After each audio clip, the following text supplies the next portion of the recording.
combien c'est important de connaître son identité. Vous êtes d'accord? Et je lis dans la version Parole vivante, qui nous dit ceci. Si quelqu'un entre en communion vivante avec le Christ, il devient un homme nouveau, il est recréé. J'aime bien cette version. Il est recréé. La plupart des versions traduisent par il est une nouvelle créature. Mais l'idée de recréer nous parle vraiment de on repart à zéro.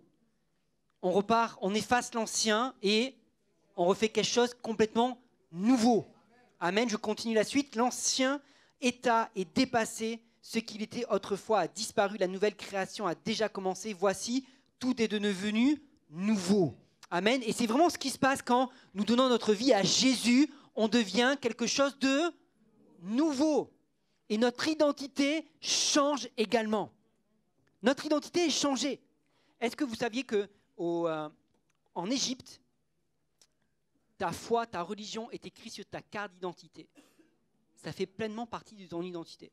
Et c'est un pays musulman, et donc la plupart des cartes d'identité, il y a marqué musulman.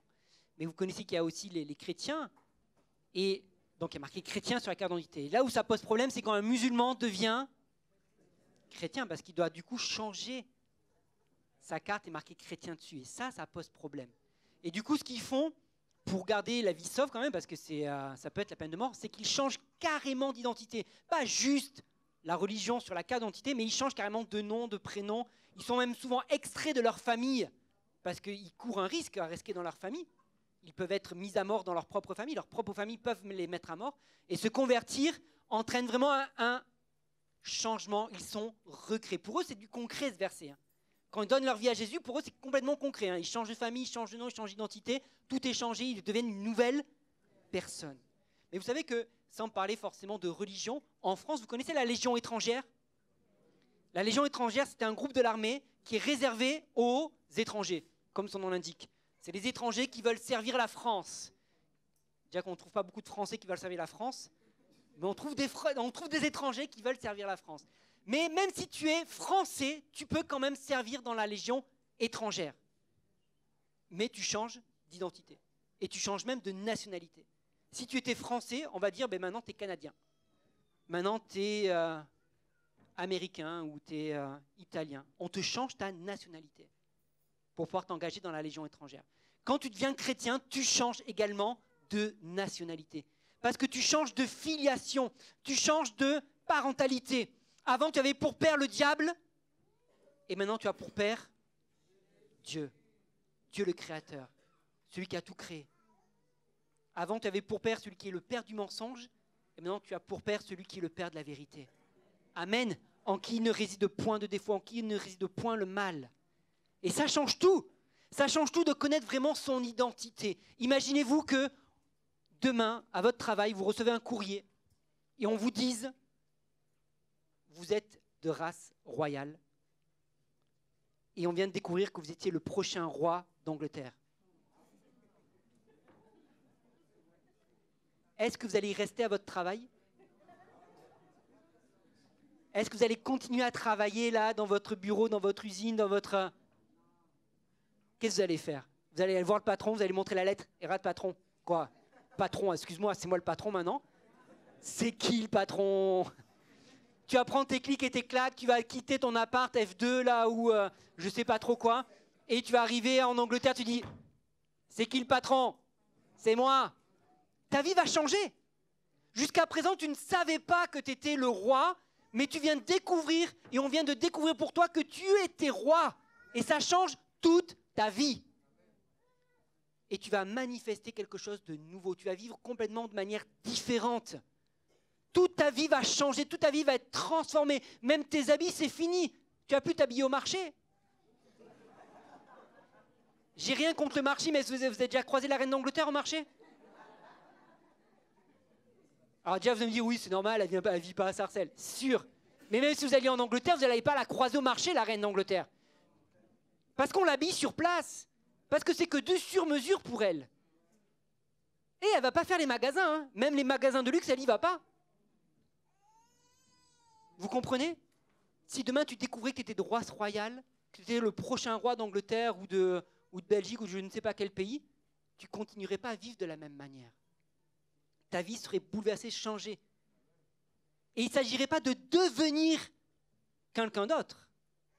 D'accord? Tu ne serais pas en train de devenir quelqu'un d'autre, tu serais simplement en train de révéler qui tu es vraiment. Parce qu'en réalité, tu ne deviens pas roi, tu l'as toujours été.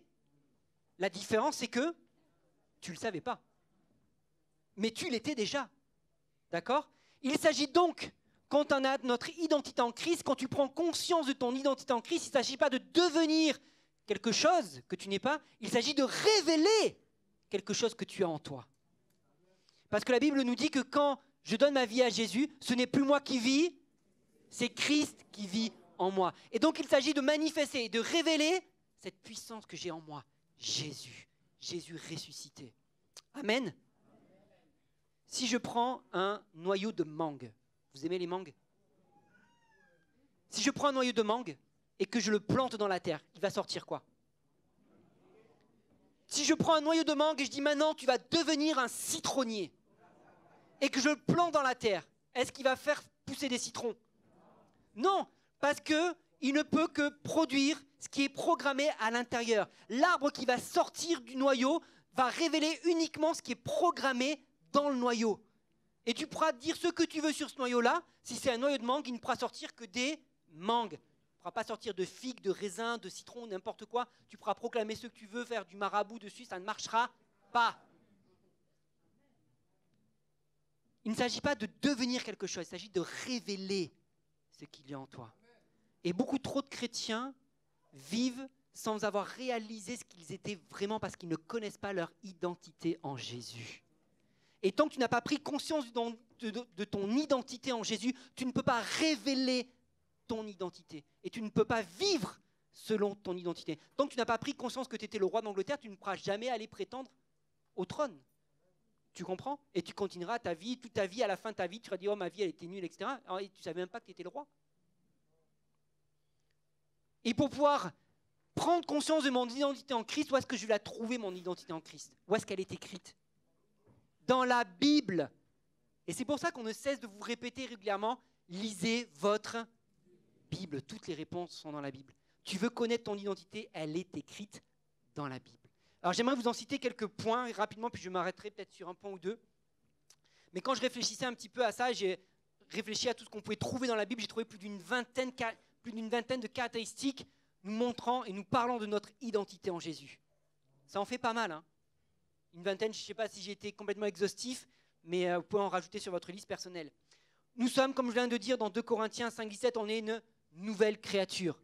Ça, c'est la base. Pourquoi on est une nouvelle créature? Parce qu'on a été sauvé. Ça fait partie de mon identité. Je suis sauvé, je suis pardonné, je suis purifié, je suis saint, je suis racheté, je suis juste. Amen. Tout ça, ça fait partie de mon identité, ma nouvelle identité. Je suis juste, je suis libre. Qu'une personne apparemment ce matin, ici, est libre. Ce qui veut dire que les autres, vous n'avez pas encore compris que votre identité en Jésus, c'était la liberté. Dis à ton voisin, tu es libre. Ça fait partie de ton identité, oui, la liberté fait partie de ton identité. Ce n'est pas un concept, ce n'est pas quelque chose que tu essayes d'avoir, de conquérir, c'est quelque chose que tu as en toi. La liberté, cela fait partie de ton identité. Amen. Tu es libre, tu es réconcilié avec Dieu, tu es le temple du Saint-Esprit, tu es renouvelé, tu es ambassadeur du Christ, tu es enfant de Dieu, fils, fille de Dieu. Qu'une personne encore n'a réalisé ce matin, c'est pas grave, je continue. Tu es ouvrier avec Dieu, tu es aimé de Dieu, tu es héritier, co-héritier avec Christ, tu es plus que vainqueur, tu es la lumière du monde, tu es le sel de la terre, tu es le parfum de bonne odeur, un chef-d'œuvre. Ah, là il y a eu des amen là. Là vous avez commencé à comprendre. Vous commencez à vous réveiller enfin là, ça y est, vous commencez à réaliser un peu votre identité. Il en a fallu quelques-uns quand même, hein? Oui, tu es un chef-d'œuvre. Dis-le à ton voisin, tu es un chef-d'œuvre.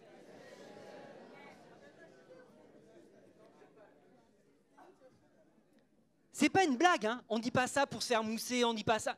C'est la réalité. C'est la Bible qui me le dit. Je suis un chef-d'œuvre. Oui, je peux le croire, oui, je peux le vivre. Vous savez, malheureusement, il y a des gens qui ont grandi avec des parents qui ne les aimaient pas. Et ça arrive. Avec des parents qui leur ont dit, t'étais un accident, t'étais une erreur, t'étais pas voulu, on t'avait pas prévu. Oui, c'est horrible. Il y en a qui disent c'est horrible devant.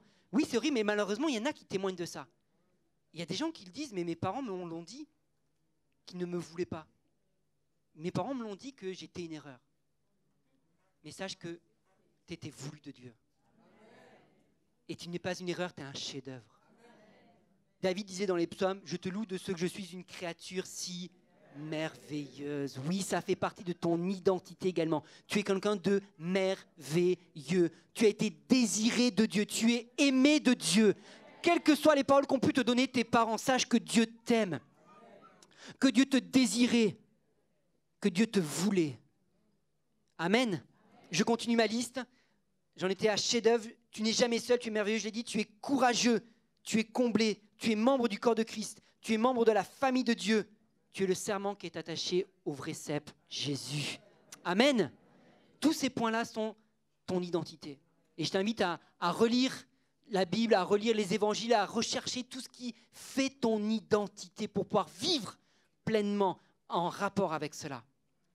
Alors je ne sais pas, parmi tous ces points que je viens de citer, lequel vous a plus parlé, lequel vous a le plus plu. Moi, il y en a un que j'aime bien, que j'aimerais développer avec vous ce matin. C'est celui qui nous dit que dans 2 Corinthiens 5,20, que je suis un ambassadeur de Christ.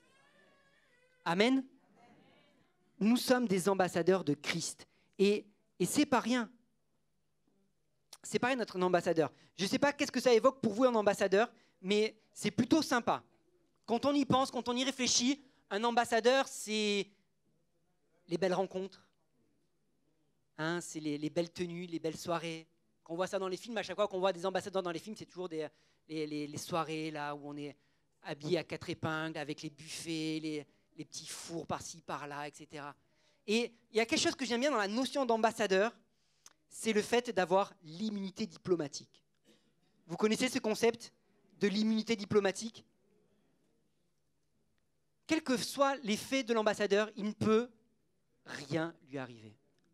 Il ne peut rien lui arriver. Parce qu'il a l'immunité diplomatique. C'est bon ça, hein ? Si je suis ambassadeur français aux États-Unis, ben la loi américaine ne peut rien contre moi. Elle ne peut rien. Parce que je ne suis pas soumis à la loi américaine, je suis soumis à la loi française. Et donc les juges ou quoi que ce soit, personne ne peut m'accuser parce que je ne suis pas soumis à la loi des États-Unis, je suis soumis à la loi française. Est-ce que tu as compris que tu étais un ambassadeur de Jésus et que personne ne peut t'accuser parce que tu n'es pas soumis à la loi du prince de ce monde ? Si le prince de ce monde vient te voir et t'accuse, tu dis je suis ambassadeur de Jésus, ta loi là, elle ne vaut pas pour moi. Tes accusations, elles ne sont pas pour moi. Tu ne peux pas me toucher. J'ai l'immunité diplomatique que m'a donné le sang de Jésus qui a coulé à la croix. Amen. Là, ce territoire, il ne t'appartient pas. Ce territoire, c'est le territoire de Jésus. Je suis un représentant de Jésus et tu ne peux pas me toucher. Amen. Et c'est bon, mais tant que je n'ai pas pris conscience de ça, je peux me laisser avoir. Tant que je n'ai pas pris conscience de ça, le diable peut venir m'accuser, me mettre le doute, et puis tu es là, tu ne sais pas pourquoi, tu combats, tu luttes, mais il n'y a pas de combat, il n'y a pas de lutte, parce que tu n'appartiens pas à ce monde. Amen. Et les lois de ce monde ne te concernent pas. Les jugements de ce monde ne te concernent pas. Les accusations qu'on essaie de te faire porter ne peuvent pas te toucher. Amen. Dis à ton voisin, tu es un ambassadeur.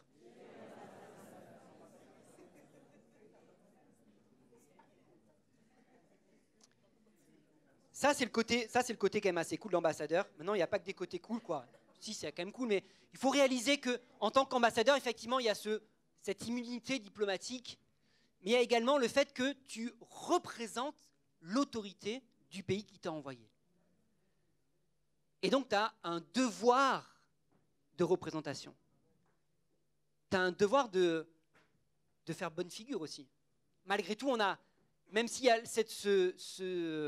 cette immunité diplomatique, on a rarement entendu parler d'un ambassadeur qui serait retrouvé complètement ivre-mort sur la chaussée, ou qui aurait traîné dans des lieux peu fréquentables, parce que l'ambassadeur sait qu'il représente la plus haute autorité d'un pays.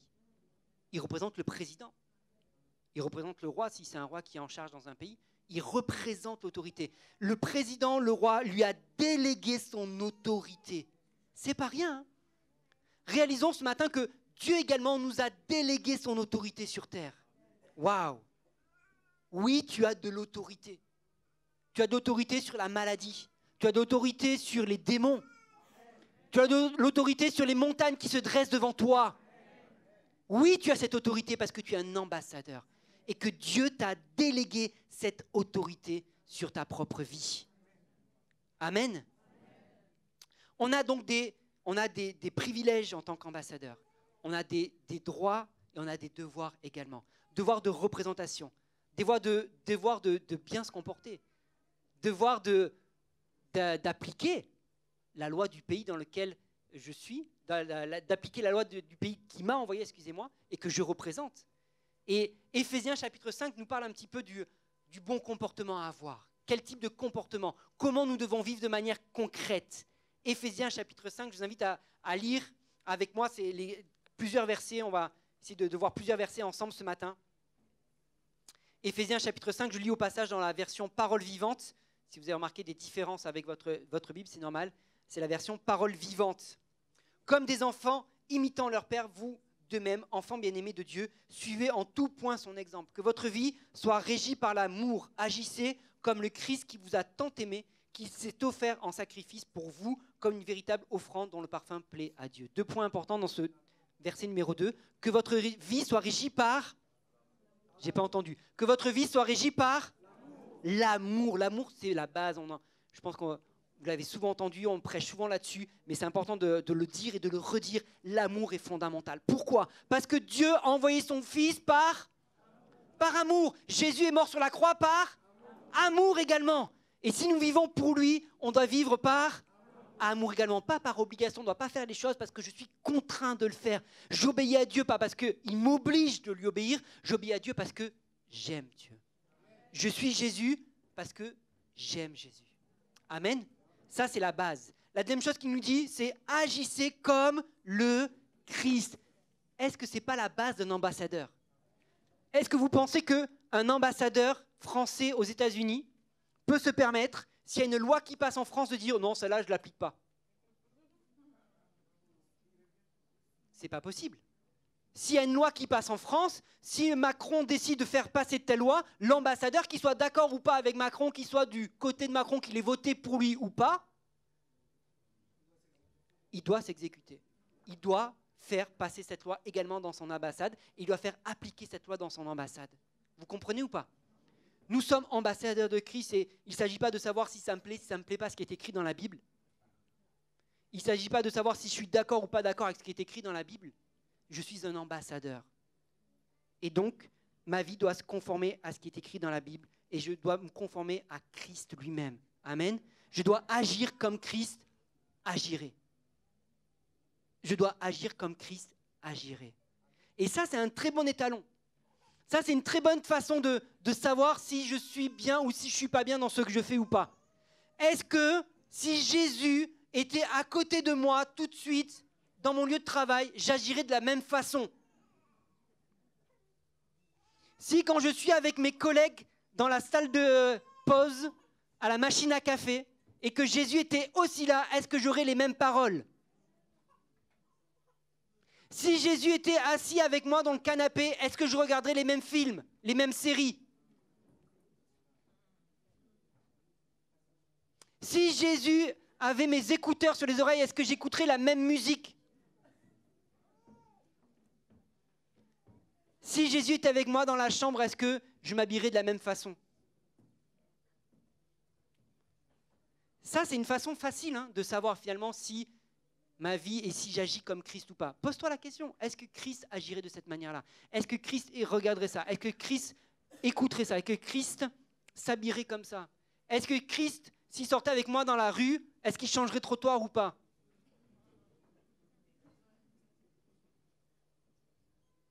Je pense qu'on ne se pose pas assez souvent la question. Et si on se posait plus souvent la question, ça éviterait pas mal de problèmes dans nos vies. Et on serait un peu plus de vrais ambassadeurs.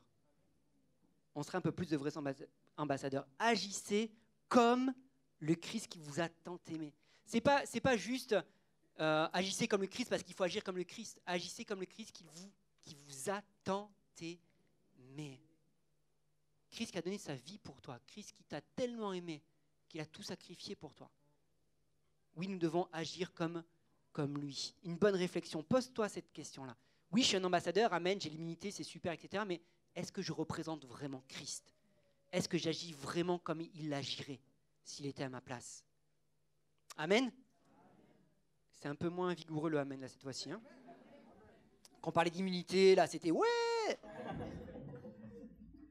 Je continue dans le chapitre 5. Quant à l'immoralité sous toutes ses formes, à l'escroquerie et aux différents vices, qu'il n'en soit même pas question entre vous. Ce ne sont pas des sujets de conversation pour des gens qui appartiennent à Dieu. Je pense que là c'est très explicite. Pas d'immoralité sous toutes ses formes. Quelle que soit la forme, pas d'immoralité, pas de vice, pas d'escroquerie. Ouais, tu sais, pour les impôts, j'ai pas déclaré, ça passe. Pas d'escroquerie. Ouais, tu sais, le patron, j'ai pas déclaré toutes mes heures, mais ça passe. Pas d'escroquerie. Tu sais, le métro, le train, j'avais pas de ticket, je suis passé. Ouais, mais tout le monde le fait. J'avais pas le temps, je serais arrivé en retard au travail si j'avais pris le temps de prendre un ticket. Pas d'escroquerie. Ouais, tu sais, j'ai téléchargé tous les films. Pas d'escroquerie. Bref, je continue. Verset 4. Fini les propos indécents, les histoires grivoises et les bons mots équivoques. Tout cela n'a plus sa place parmi les chrétiens. Fini les propos indécents, les histoires grivoises. Et oui, peut-être qu'avant tu l'étais, mais ça c'était avant. Parce qu'avant ton père n'était pas le même et tu as changé de filiation. Aujourd'hui, ton père est le Dieu de la sainteté. Et le Dieu qui, quand Ésaïe s'est retrouvé face à Dieu, Ésaïe dit non, mes lèvres sont impures. Un Dieu que, quand on s'approche de lui, on réalise toute notre impureté. Et Dieu dit, et Paul dit là, pas d'histoire grivoise, pas de propos indécents. Alors c'est vrai que tu dirais, ah non, mais si tu étais dans mon milieu de travail, tu dirais pas la même chose, c'est compliqué dans mon travail, etc. Moi, je me rappelle, quand j'étais plus jeune étudiant, je travaillais un été dans une usine. On fabriquait, je ne sais même plus qu'est-ce qu'on fabriquait. Et je devais fabriquer des choses, des objets, là. Je fabriquais des objets. Et pour fabriquer ces objets, donc moi, j'étais dans une pièce, j'avais mes moules et tout, je préparais mes moules, et j'avais une pâte à préparer. Et pour préparer cette pâte, je devais rentrer dans une autre pièce où il y avait un gars qui travaillait. Et c'était le temple de la pornographie. Il y avait des images partout. Pas compliqué, tu marchais comme ça. À chaque fois que je rentrais dans cette pièce, j'y restais le moins longtemps possible. Je me chronométrais, j'ai vite, je pèse, je ressors, non c'est bon. Et c'est vrai qu'il y a des lieux comme ça, c'est compliqué. Ben, moi j'y suis resté que 2 semaines ou 3 semaines, je sais plus. C'est une histoire comme ça. Il y a des lieux où c'est compliqué parce que moi j'avais pas lui demandé d'arracher toutes ces feuilles, j'étais là 3 semaines, j'étais pas de l'entreprise. Et parfois dans certaines entreprises, ce sont les mails qui circulent. Hein, avec des photos, avec des vidéos parfois. Et j'ai un ami une fois qui me racontait qu'il arrive dans une entreprise et il a reçu ce type de mail aussi. Il a été mis dans le listing, il a reçu ce type de mail. Il dit, je suis allé voir la personne qui a envoyé ce mail et j'ai dit ça, plus jamais dans ma boîte. Il venait d'arriver. Il aurait pu se dire, non, quand même, je ne vais pas faire ça, je suis tout nouveau, etc. Plus jamais. Il a mis des limites, il n'a plus jamais eu de mail comme ça. Mais si tu ne fixes pas des limites, si ce n'est pas toi qui mets le cadre, ils ne vont pas le faire pour toi. Comment ils peuvent deviner? Comment ils peuvent deviner que tu as des likes, toi, tu veux pas de ça, ou que ils peuvent pas deviner à ta place. C'est à toi de fixer des cadres, de fixer un cadre. C'est à toi de fixer des limites, parce que c'est toi l'ambassadeur. C'est toi qui représente Jésus. C'est pas eux, c'est toi. Et on doit savoir dire stop à ce type de choses. Quand j'étais au lycée, mes copains savaient que j'étais chrétien. J'avais parfois essayé d'inviter certains à l'église. Et puis un jour, je vois un copain qui sort une cassette vidéo de son sac. Oui, c'était encore les cassettes vidéo à l'époque. Et il sort une cassette vidéo de son sac pour la donner à notre copain. Je dis, ah, sympa, c'est quoi comme film? Il me regarde, il me fait, non, ça, c'est pas pour toi. J'ai pas cherché à savoir plus, hein. Mais je me suis dit, c'est bien, il me respecte. Il a compris que moi, je ne regardais pas ce type de film-là. Mais si je lui avais jamais témoigné, comment il aurait pu savoir? Il n'aurait pas pu savoir. Vous comprenez ou pas? C'est-à-dire qu'on a notre responsabilité dans l'histoire. C'est vrai qu'il y a des milieux qui sont moins faciles que d'autres, mais j'ai quand même ma responsabilité. Et c'est à moi de fixer des limites. C'est moi qui représente. C'est moi l'ambassadeur. Verset 5, je continue. Car sachez-le bien, ni vicieux, ni indécent, ni avare qui idolâtre son argent ne saurait prétendre à un héritage dans le royaume du Christ et de Dieu. Les propos sont clairs, je continue. Ne vous laissez pas égarer sur ce point par les arguments spécieux, si plausibles soient-ils, de ceux qui veulent s'excuser de ces péchés. Car ce sont précisément ces désordres qui attirent la colère de Dieu sur ceux qui refusent de lui obéir. Et là, Paul est en train de dire, il y en a qui sont très très forts pour justifier leur comportement. Et parfois, là, il est en train de parler de personnes qui sont censées être croyantes, qui sont censées suivre la Bible. Et ça, c'est dramatique quand des personnes arrivent à détourner la Bible, à détourner même les versets pour justifier leur acte et justifier leur péché. Quand on en arrive là, on en arrive assez bas. Et Paul dit, ne vous laissez pas embobiner. Et c'est vrai que parfois, ça peut être tentant de dire, ah, il a trouvé un verset qui me permet de faire ça. 1. Dieu est saint. Tu ne pourras pas trouver un verset qui te permettra de justifier un quelconque péché. Parce que Dieu est saint. Amen. Et ne te laisse pas embobiner par ceux qui voudraient te dire, oui, non, mais tu sais, en fait, le véritable sens, quand tu prends le grec de l'hébreu, de l'araméen, ne te laisse pas embobiner. Dieu est saint et tu représentes sa sainteté en tant qu'ambassadeur. Amen. Ne vous associez pas à eux, évitez leur compagnie. Waouh, ça va loin, hein? Évitez leur compagnie. Oui, il y a des gens, parfois, il vaut mieux ne pas les fréquenter. Il y a des gens, il faut savoir couper parfois certaines relations. Il faut savoir couper. Parce que s'ils ne t'entraînent pas vers le haut, s'ils ne t'amènent pas vers le haut, ils vont t'entraîner forcément vers le bas. S'il fut un temps, verset 8, où vous aussi vous apparteniez entièrement aux ténèbres, à présent par votre union avec le Seigneur, vous êtes devenus des êtres de lumière. Comportez-vous donc comme tels, répandant la clarté autour de vous. Les fruits de la lumière fait mûrir sont l'opposé des péchés énumérés. C'est tout ce qui est bon, juste et vrai, l'amabilité, la droiture de cœur, une scrupuleuse honnêteté et l'amour de la vérité. Bref, tout ce qui porte la marque de la lumière. Vous n'êtes plus des enfants de ténèbres, vous êtes des enfants de lumière. Et en tant qu'enfant de lumière, tu dois donc produire des œuvres de lumière. Tu ne peux plus produire des œuvres de ténèbres puisque tu n'y appartiens plus. Amen. J'ai mangé l'année dernière dans un restaurant sur Paris qui est complètement dans le noir. Je ne sais pas si vous avez entendu ça. L'idée de ce restaurant, c'est pour faire revivre l'expérience de ceux qui n'ont pas la vue, ceux qui sont aveugles. Donc on te propose de manger dans ce restaurant, tu es vraiment black out total. Tu ne vois rien, de rien, de rien, de rien. Et en fait, c'était une sensation assez particulière. Moi, pendant tout le repas, je cherchais la lumière. Il n'y en avait pas, hein. Mais je l'ai cherché pendant tout le repas. C'est affreux. C'est affreux. Tes yeux sont là. Alors, il y en a qui disaient qu'ils ont préféré fini par fermer les yeux parce que c'est fatigant. C'est vrai que c'est fatigant. Tu cherches la lumière, mais tu vois rien. Mais il y a des avantages quand même. Parce que du coup, tu peux manger avec les doigts, personne ne te voit. Personne ne te voit. Tu peux même te salir. S'il y a de la sauce qui coule sur ta chemise blanche, personne n'a vu. C'est cool. Tu peux t'en mettre partout et tout, personne ne voit. Sauf qu'à un moment donné, il faut sortir du restaurant. Et le monde aujourd'hui, c'est exactement la même chose. Le monde est dans les ténèbres et il pense qu'il peut se salir, peut faire n'importe quoi, que personne ne va rien voir. Sauf que la lumière de Jésus arrive. Et que tout va être dévoilé. Tout va être mis au grand jour. Quand on est rentré dans ce restaurant, on nous a demandé même d'enlever nos montres. Sur ma montre, j'ai 2 aiguilles avec un petit fluo. C'est pas grand-chose. Est-ce que ça réfléchit rien du tout, là? Pourtant, ils réfléchissent, mais il y a mes petites aiguilles, là. Mais quand on est arrivé dans ce restaurant, on demandait d'enlever ça, parce que même ça pouvait casser l'expérience. On ne serait plus dans le noir total. Juste avec 2 petites aiguilles. C'est-à-dire, on aurait vu ça, nos yeux auraient été attirés par les aiguilles, on aurait pu s'en servir pour éclairer, je ne sais pas quoi. Ce que je veux dire, c'est qu'on est ces petites aiguilles. Parfois, tu as l'impression que ta vie, elle est insignifiante. Tu as l'impression que tu ne brilles pas beaucoup. Mais dans le noir total, la moindre petite lumière, elle se voit. La moindre petite lumière est perceptible. Et sache que tu es cette lumière-là.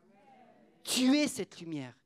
Et le monde aujourd'hui a besoin de lumière, même s'il se plaît à vivre caché, même s'il se plaît à vivre dans les ténèbres parce qu'il peut faire n'importe quoi, en réalité, il cherche la lumière. Et comme mes yeux cherchaient pendant tout le repas la lumière, pendant tout le repas, j'ai cherché la lumière, le monde cherche la lumière. Même s'il se salit, même s'il fait n'importe quoi, en réalité, il ne cesse de chercher la lumière. En permanence. Mais si toi qui es lumière, tu fais les œuvres des ténèbres, ils vont faire comment pour trouver le repère? Si toi-même tu ne brilles pas, si toi-même tu ne fais pas les œuvres de lumière qui vont leur permettre de découvrir le bon chemin, qui va le faire? Vous savez, ce monde aujourd'hui me fait penser à mes classes quand j'étais encore prof en collège. Souvent, le but des élèves, c'est de pouvoir mettre un cours KO. De pouvoir mettre la bérésina, de chambouler tout le cours, et là, ils sont contents, là. Ils sont contents d'un côté, et après, quand tu les entends parler, tu dis « Ouais, mais tel prof, il est nul parce qu'on peut faire n'importe quoi dedans. » Donc, ils sont contents de faire n'importe quoi, mais ils ne sont pas contents en même temps, parce que le prof n'a pas été capable de les cadrer. Et en réalité, ils cherchent des gens qui sont capables de les cadrer, ils cherchent des gens qui sont capables de leur mettre des limites. Et le monde aujourd'hui est exactement de la même façon. À la fois, ils sont contents de dire « Oui, ni Dieu, ni maître, je fais ce que je veux, quand je veux, avec mes cheveux. » Et d'un autre côté, ils cherchent des gens qui sont capables de les cadrer. Ils cherchent des gens qui sont capables de leur dire « Là, tu vas trop loin. Là, ça ne va pas. Là, tu ne peux pas. » Ils cherchent des gens qui sont capables de leur donner des repères. Et j'ai connu des gens également qui me racontaient que dans leur entreprise, ils n'étaient pas les stars de l'entreprise. Ils n'étaient pas les personnes populaires de l'entreprise. Mais quand il y avait un problème, c'est elles qu'on venait voir. Quand il y avait des difficultés, c'est elles qu'on venait voir. Parce qu'on lui disait, mais toi, je sais que tu as des valeurs. Toi, je sais que tu ne vas pas me raconter n'importe quoi ou que tu ne vas pas m'indiquer n'importe quoi. Toi, je sais que tu es quelqu'un de fiable et de confiant. C'est ça un ambassadeur. C'est quelqu'un qui est capable de rappeler ce qui est bon, ce qui est juste, ce qui est sain, ce qui est droit. C'est quelqu'un qui est capable de briller dans le noir. C'est quelqu'un qui est capable de faire briller sa lumière pour montrer aux autres le chemin. Amen. C'est ça ton identité. C'est ça à quoi tu es appelé. Est-ce que tu es prêt à devenir, pas à devenir, à révéler? Parce que tu ne deviens pas, tu l'es déjà. Tu es déjà ambassadeur. La question est, est-ce que tu vas le laisser se manifester? Est-ce que tu vas le laisser se révéler pleinement? Est-ce que tu vas laisser ton identité se révéler pleinement? Amen. Je vous invite à vous lever, j'invite le groupe de louanges à venir également.